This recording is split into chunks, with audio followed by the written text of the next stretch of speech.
ఆయన పరిచర్య నిమిత్తం, ఆయన సేవ నిమిత్తం తల్లిదండ్రులైనను, అన్నదమ్ములైనను, ఆస్తిపాస్తులు, భూములనైనను విడిచిపెట్టని వాడు బయటికి, వాటిని విడిచిపెట్టి బయటికి రానివాడు నాకు పాత్రుడు కాదని కూడా అంటున్నాడు.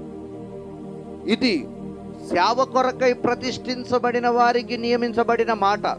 శిష్యులుగా తయారయ్యి దేవుని సేవ చేసి దేవుని రాజ్యాన్ని కట్టాలనుకున్న వారి గురించి ఈ మాట చెప్పాడు.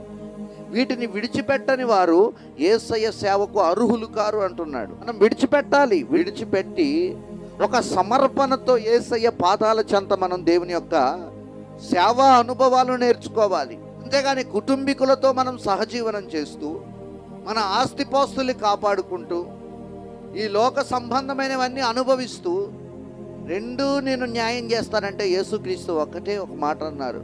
ఒక